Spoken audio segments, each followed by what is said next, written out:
A catfight breaks out between Dana Loesch and the hosts of The View. Joe Biden gets caught on a hot mic saying don't F with the Bidens. And we have an update on the Nord Stream pipelines. All of that and more here on The Bald Brad Show.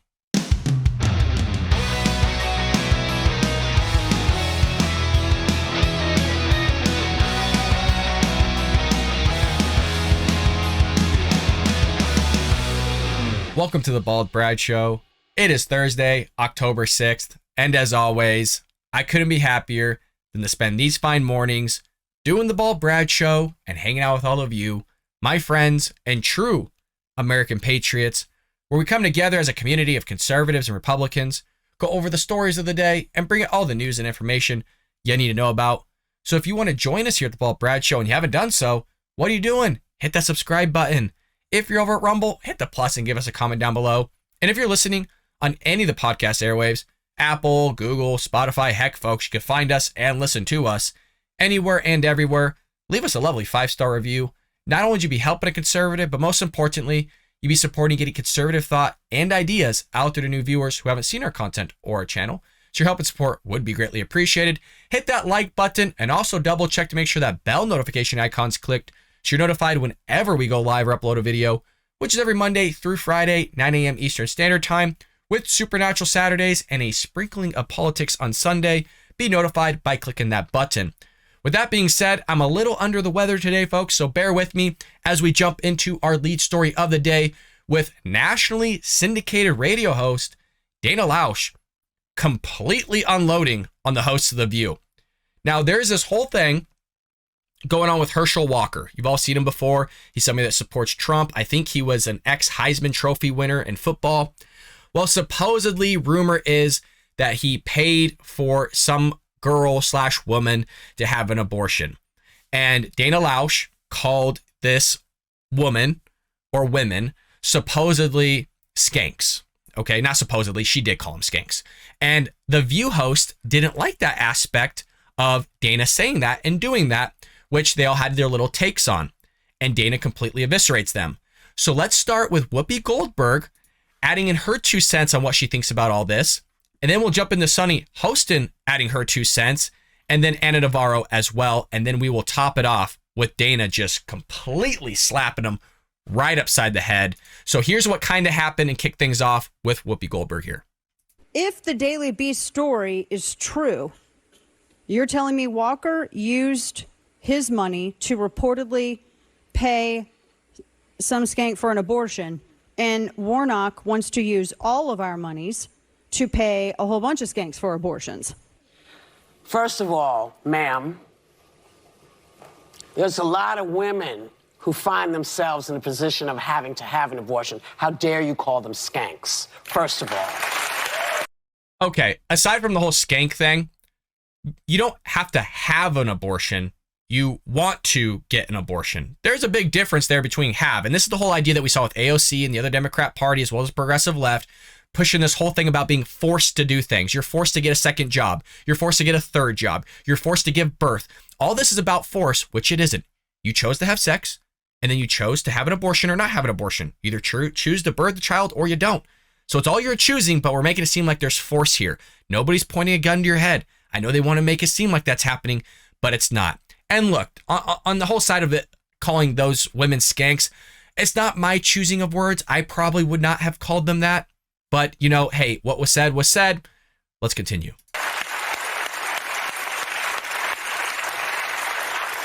And I believe the whole point is that Walker is saying, I believe that this is murder, I believe that, and has paid, supposedly, for women to have abortions. That's the point. If we're gonna have these discussions, please stick to them and not go off calling people names. Because I'm keeping calling you a name out of my mouth because it's not the right thing to do.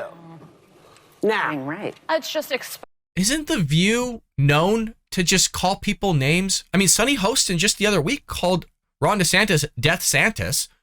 Don't even get me started with Joy Behar on the name she's called people. So don't give me this whole thing of like, oh, well, I don't like when people call people names and all this other stuff. That's literally what you do on a monthly basis on The View is call people names, you rip into them, you tear into them, and that's not even the end of it, folks. Let's continue here. Exposes the moral rot that's taking over my party. Like, listening to that, I can't defend that for a second.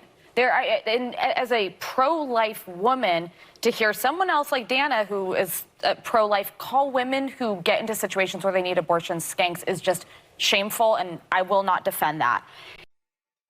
Where again, that woman, I'm sorry, she's new on The View. It really makes me wonder if she's actually a Republican. She's probably a registered Republican, but I've listened to the things that she says, and she's talking about the rot of the party and all these things. She's an anti-Trumper, by the way, so that kind of tells you where she's at on things.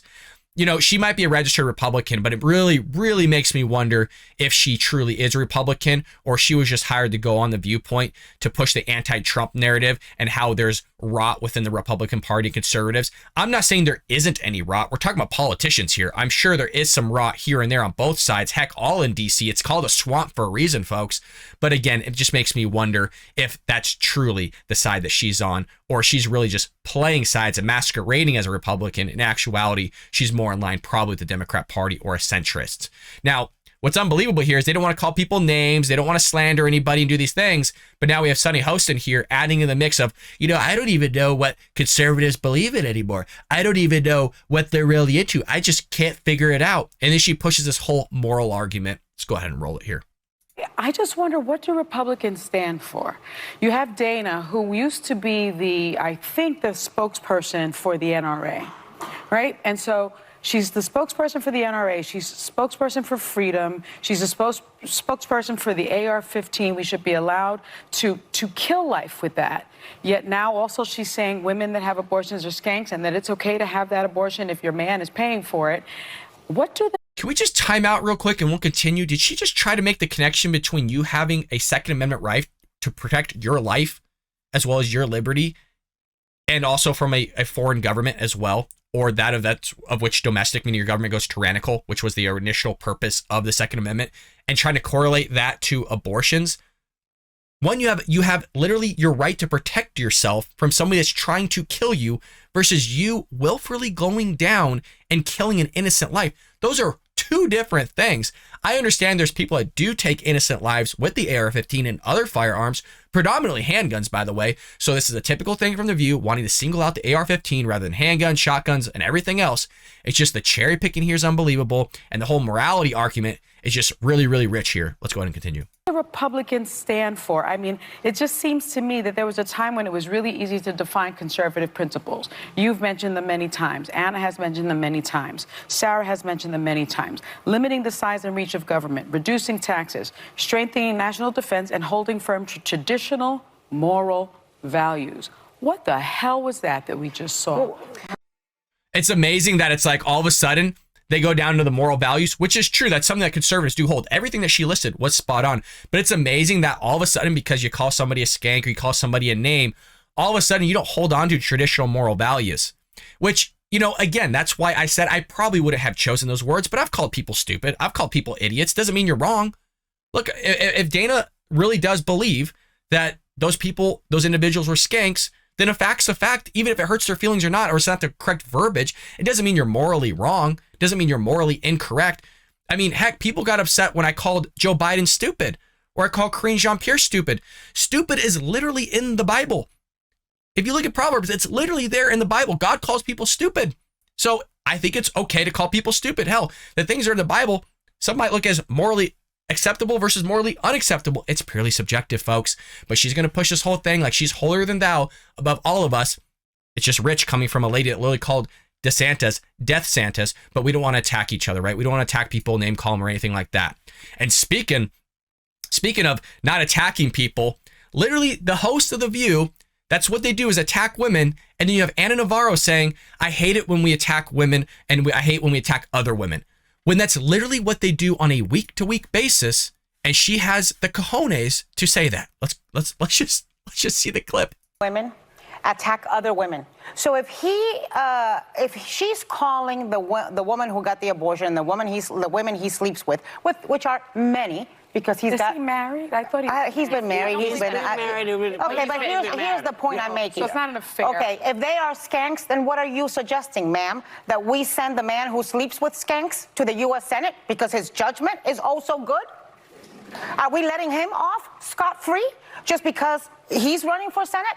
And we're going to put all the blame on the women, which is, I think, a very shameful thing to do for other women. Listen, this is the bottom line. This is not the Republican playbook. This is Machiavelli. Yeah. This is war. Yes. This is the art of war, and this is for the whole enchilada.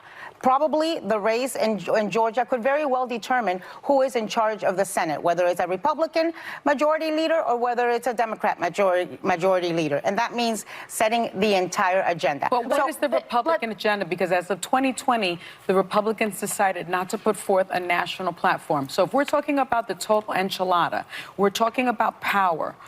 What is it that the Republicans For the next 2 years, the Republican agenda is opposing everything that Joe Biden proposes. They're making sure that he cannot claim the bipartisan legislation and the bipartisan victories, which he has many of, that he's managed to pass in the... I'm sorry, folks. I can't continue with this.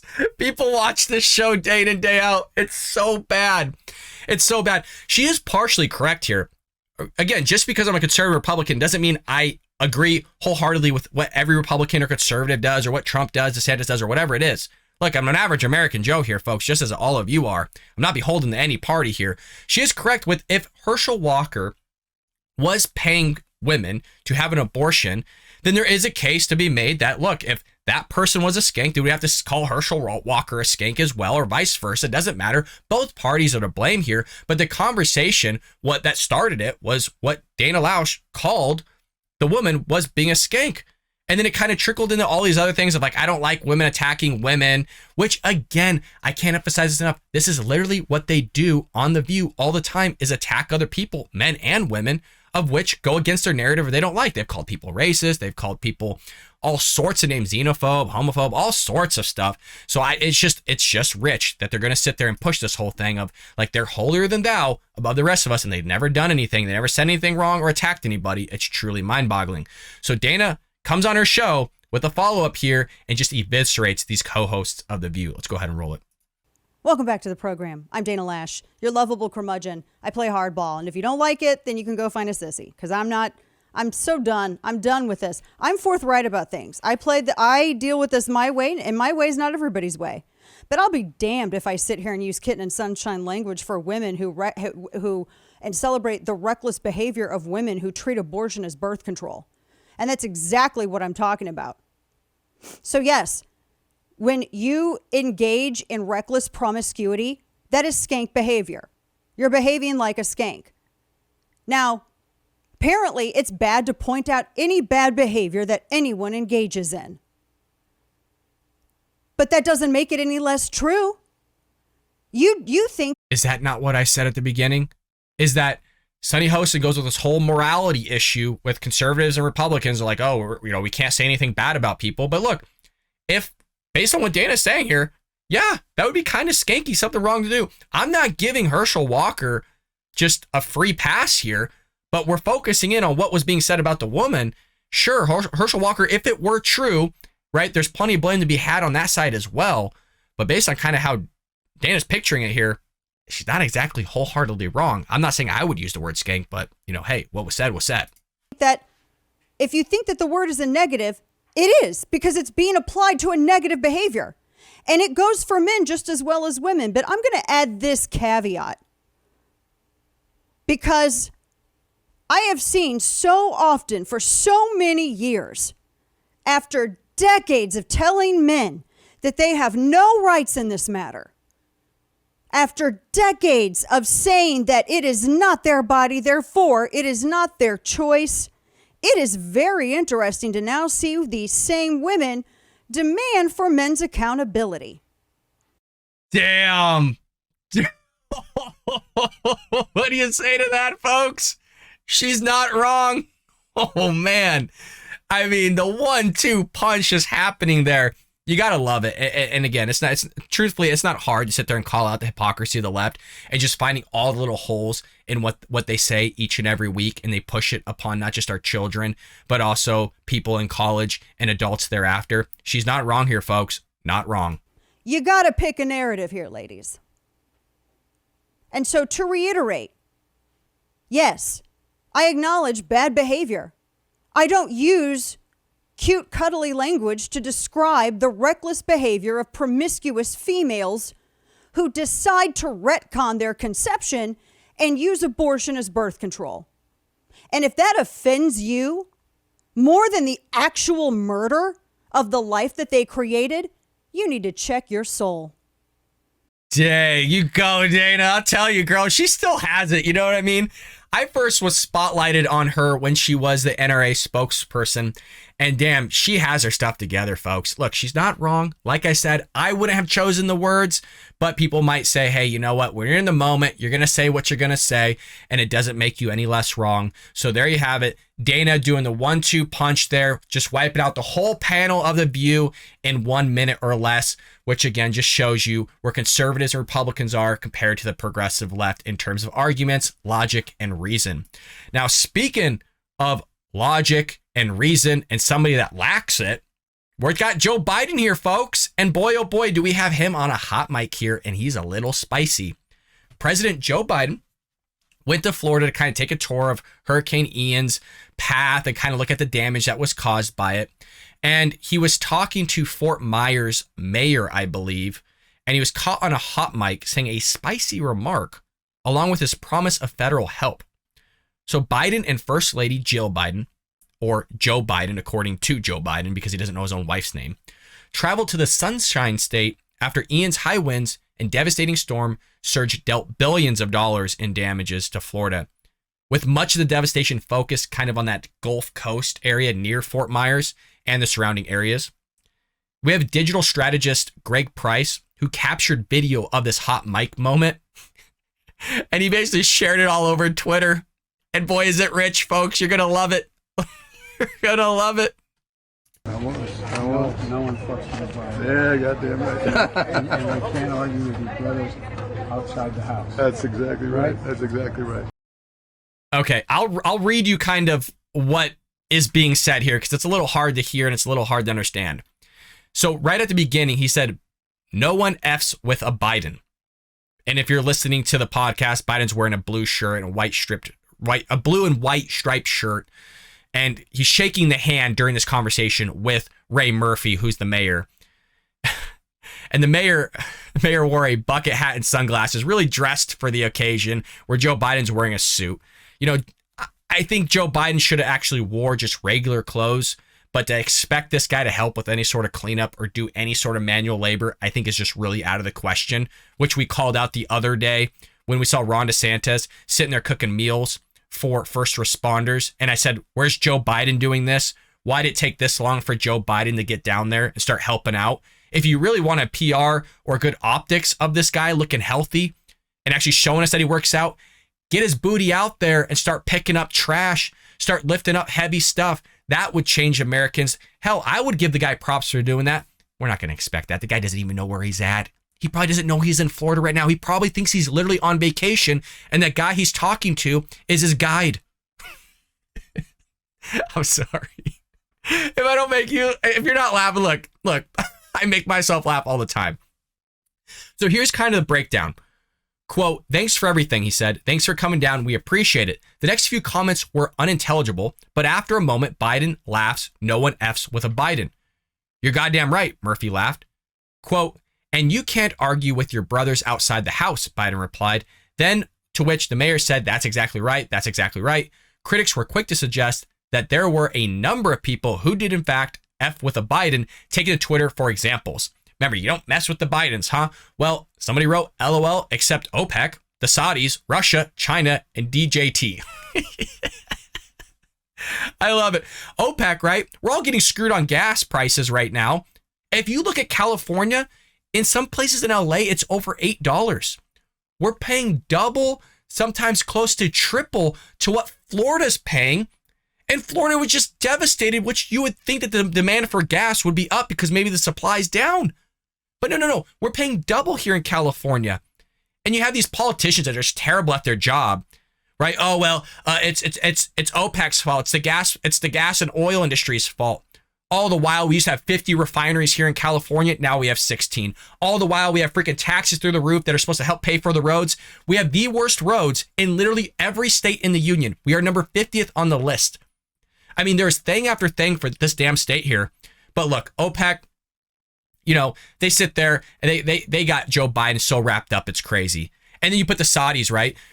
This one's rich, folks. You're going to love this. If you watched yesterday's show, you had Peter Doocy questioning Karine Jean-Pierre on the rising gas prices. And of course, Karine's blaming it on everybody else rather than Joe Biden, even though Joe Biden wanted to do a victory lap when gas prices were decreasing. Now that they're going back through the roof, all of a sudden, it's Putin's fault. It's Putin's price hike. It's everybody else's fault. And then she followed up saying, oh, well, he's doing everything he can. He's losing sleep over it, Peter. He's done everything. Look at all the things he's done. And then she brings up Saudis of his visit there and all the good things she's done. And she literally said verbatim, he didn't talk about oil. So we have this massive problem in one of the most oil-rich countries in the world. You don't sit there and talk to them about this? But he's doing everything he can. Don't worry, folks. He has you taken care of. Everything's going right in this country. You also have Russia, China. Remember when he looked at Trump? He said, China's going to eat your lunch, man. Really, Joe? Really? After everything that's come out with your business partner, Hunter Biden's business partner and your business partner on the whole shebang of the 2020, how the FBI sat there and kind of buried it. Yeah, no, that's not corrupt or anything. You're right. Yeah, nobody messes with the Bidens other than freaking everybody, like the Taliban as well. That one worked out great for you, didn't it, Joe? Jeff Carlson writes, except for China and Russia and Ukraine and anyone else who paid them. But away for that, sure. So the whole paid thing, right? That goes with the Hunter Biden story and everything else that's going on with that. Well, you have Liberty Lock Pod writing CCP, Russia, North Korea, OPEC, inflation could not be reached for comment. Oh, no. But hey, you know what? Let's assert that Inflation Reduction Act that doesn't actually reduce any inflation. But again, folks, he's doing everything he can. Just watch a few clips of this guy walking around Florida. When he got out of the car and he went up and talked to Ron DeSantis, I mean, just watching him put on his coat was a struggle. And then you watch him pooter forward and everybody else is walking fine. He's the only one that's like walking all old, just like trying and barely making it. I hope Ron comes out and says, look, I talked to this guy. Dude didn't know where he was at. Guy thought he was in Hawaii. He didn't know he was in Florida. Dude didn't even know he was president. He was looking around, looking for more ice cream, chocolate chip ice cream. The dude's lost. Okay. He's senile. And it's only getting worse. It's only getting worse from this guy. We still got 2 years. We still got 2 years of this stuff. Kurt Mills says, if the White House and the Democrats actually let Biden, the actual dude, be president, he'd probably be hilariously popular. But that happens like 4 days in a basically miserable 600. Look, we all know what's going on with this guy. It ain't looking good. But at least he did come out and say that Ron DeSantis has done a remarkable job. He did say that he was doing a good job. And then he just went on to kind of ramble like a telephone pole here. So let's go ahead and roll it. Thank you. What do state and local and federal officials need to do differently to prevent future loss of life? What the governor's done is pretty remarkable so far. I mean, this is what he's done. In terms of,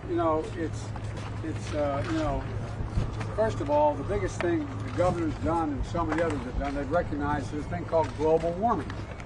The world is changing. It's changing. And we have to change the way with the zoning codes. For example, the woman who heads up all this area for me, Liz showed me a picture of the telephone poles we put up. Liz, where were they? Liz. Anyway, Liz showed me a picture of the telephone poles we put up in Florida. I'm not sure where were that telephone pole you were showing me? Oh, it was right here, Fort Myers Beach. For Fort Myers Beach. Instead of doing cement poles or wooden poles, we put up steel poles. And guess what? They all were sustained. They all survived. The wires survived, the poles survived. It cost more money to put them up. Precedent's going on about telephone poles, folks. Just like, we went from him doing a good job, meaning Ron DeSantis doing a good job, to global warming, to talk about telephone poles. Okay, that's if that doesn't sum up the Democrat Party in terms of where they're at on choosing politicians, Hell, I don't know what does, folks. Maybe him hitting a golf ball backwards or falling up a flight of stairs or losing track on how to get to the Oval Office. I mean, there's an endless gaffe from this guy, literally compilations above compilations, of which we've done here in the Bald Brad Show that has well over 1 million views. So just unbelievable stuff coming from the Biden administration. With our last story of the day, I just want to give a brief update here on what's going on with the Russian Nord Stream pipelines. If you haven't heard, there's a massive leak. I think this is the 4th leak that's taken place, but basically somebody in a nutshell blew up the thing. And if you've been listening to Dan Bongino, he's been covering this really, really well. There's a few other outlets that are doing a good job too. Basically, it's sabotage. Somebody did this, and a lot of people think it's only a few list of countries that could have done this. And a lot of people are saying it's, either Russia, it's, England, or it's ultimately the United States, just because of the technology and basically the optics, as well as kind of the spyware that you have to go into doing this type of operation. Just isn't like you're going down throwing a firecracker on this thing. I mean, it's 300 feet in the ground, and you're looking at multiple feet of basically steel to break this thing. And you're telling me nobody got this on surveillance? Nobody knew anybody was in the area? So there's a lot of weird stuff going on with this, and they're calling it sabotage. And you have Brett Meyer having John Kirby, the National Security Council coordinator, on the show, basically saying, like, we had nothing to do with it. So we'll get to that in a moment, but let's kind of backtrack just a little bit. With a top U.S. official stated categorically in an interview, with the Brett Meyer interview, Tuesday evening, the United States was not behind the attack on 2 Russian pipelines last month. I don't know. I don't know if it was the U.S. I would like to hope that it wasn't the U.S. I'm not so sure it was Russia, because I don't know why Russia would do that to their own pipeline. And people say, oh, it's for power and stuff like that. But it was their pipeline. They already have the power. So it's a very odd situation. Some people are saying it's Poland with the help of U.S. intelligence. Who knows what's going on with this? It's really scary, because you never know what Russia's going to do as a retaliation to this if it truly wasn't them. The interview comes after 3 lines in Russia's Nord Stream natural gas pipeline saw unprecedented damage last Monday after the CIA had recently warned that someone might try to sabotage the pipeline amid Russian Vladimir Putin's war in Ukraine. It is a little weird to me that the CIA would get ahead of this. Maybe they had some sort of intel to kind of talk about this, that somebody has the potential of doing it without actually saying that, hey, we got intel that somebody's going to do it, and they just worded it that way. I want to know what you guys think about all this in the comments, because I really, honest to God, I don't know. And I've tried to listen to anything and everything I can. I don't know who's behind it. It wouldn't surprise me if the U.S. was behind this in terms of at least getting some intel and helping somebody with the technology they needed to pull this off. I'm not too sure here on if it was us or not, but John Kirby honestly gives a very clean answer in a way, in terms of just answering it straight up. Sometimes people ask you a question and they'll dance around the question without actually answering the question of which was asked to them. We see that all the time with Karine Jean-Pierre. He doesn't do this here. He just gives a straight Blake answer, which was a good answer and a clear one. So that's kind of what throwing me off. He's not really getting that political answer that I'd expect him to give, that it's not us. So we'll get into that in a moment. Let's go ahead and roll it here. To another part of the world and the investigation into this Nord Stream pipeline attack. Did the U.S. or a proxy for the U.S. have anything to do with the explosion on the Nord Stream pipeline? The United States had nothing to do with it. That's just Russian propaganda and disinformation. Now we know. I want to pause it there, and I promise we'll continue. That statement there, that's what's throwing me off, is that he's not giving a political answer. That he's not giving a long, drawn-out, stonewall answer here that we're so used to from politicians to national security advisors, National Security Council, defense officials, all that stuff give normally. So that's why I'm really kind of inclined to think like it wasn't us. But also, when he throws in the Russian disinformation there, that also throws me off, because look, they said the Hunter Biden laptop was Russian disinformation. It turned out to be real. So I don't know which way to go here. I can't read this one. Again, help me out in the comments below on what you guys think. Not just conspiracy theories, folks. Give me some, hey, this is what I heard, this is what I think, and connect the dots for me. Help me out here. Let's continue. It was an act of sabotage, but there's an investigation going on right now. I don't think we're going to get into credentialing that in terms of who was responsible. We're going to let the investigators take a look at that, but clearly this was an act of sabotage. All right, here's the Secretary of State. This is why it has churned up all kinds of questions. Take a listen. It's a tremendous opportunity to once and for all remove the dependence on Russian energy, and thus to take away from Vladimir Putin the weaponization of energy as a means of advancing his imperial designs. That's very significant, and that offers tremendous strategic opportunity for the years to come. Talking about strategic opportunity about this moment, so you can officially say that the U.S. was not involved in any way in this attack. That's right. That's correct. Again, he's given another clear answer. And the way Brett asked him this question was great because, again, a lot of people are saying if it wasn't us that literally did it ourselves, that we supplied some sort of information or intelligence or technology to the country that pulled this off. Some people are saying it's Poland for their advantage of this. I find it hard to believe that it would be the Russians. And I believe Brett kind of brings up the same point I did here in a moment. What we are trying to do is try to limit Mr. Putin's ability to garner revenue through the sale of oil, which is why we pushed so hard with the G7 back in the early summer on trying to get a price cap in place. You saw today, European Union leaders are now that much closer to working out some implementation details on that price cap. We think that that will help, while it'll keep Russian oil on the market, because it is a global market and supply, we want supply to meet demand, but we don't want Putin to be able to profit off it to continue to prosecute this war. So that price cap move, that's another effort in line with what Secretary Blinken was talking about. Not to belabor this, but for the people who look at this and say, why would Russia attack its own pipeline that creates leverage over Europe and perhaps the West, what do you say to them?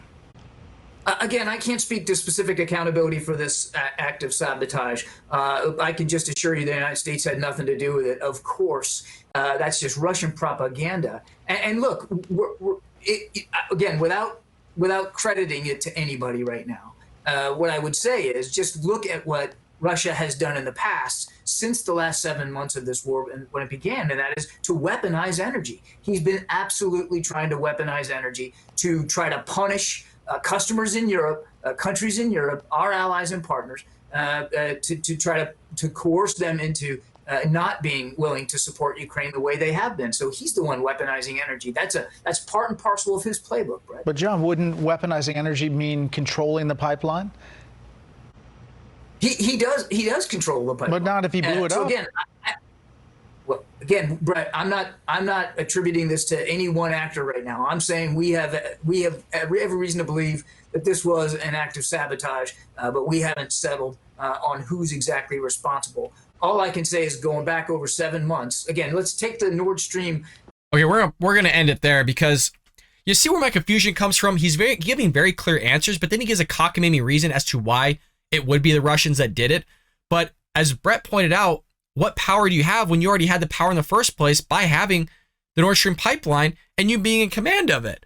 So why would you shoot yourself in the foot? What are you to gain from it when you already had all the power in the first place? It's not like you're gaining more power by sabotaging and shooting yourself in the foot. You're hurting yourself. So it's odd. And I don't know, look, the government's lied to us before. All right, I'm not trying to be a conspiracy theorist here, but our own government has lied to us many of times. Joe Biden does it every week.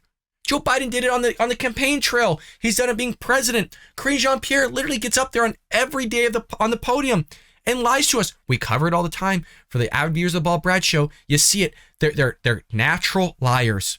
So who the hell knows who to believe here? Who knows? Let me know who you think it is. Is it Poland? Is it UK? Is it the United States? Is it Russia? Who the hell did this? Again, you can only get certain countries here because not everybody has the capabilities. The vast majority of the countries, the vast majority, you're talking like a handful, like maybe 5 countries, have the capability of having the intelligence. And basically, if you eliminate Russia, you're only talking about maybe 4, 5 tops other countries that could do this with the help of somebody like us, with the given the intelligence and technology. I don't know, folks. This is a story that I can't wait to unravel and figure out who the hell did this. And look, if they're going to say it's not us, you can't just be like, well, it's not us. All right, it's them. Those guys did it. Let's get some satellite imagery. We know we have to have that. Give us some actual concrete intel of who did it. To just be like, well, we got nothing. I don't know, folks. I don't know if I believe that. Let me know what you think about this one in the comments below. Thank you for putting up with my sickness today. I'm all over the place. It's hard to think. The headache's going. The nose is running. I can barely think straight, folks. I always appreciate your love and support here, taking care of us here on the Bald Brad channel by hitting that like and subscribe button. I will see you all tomorrow here on the Bald Brad Show.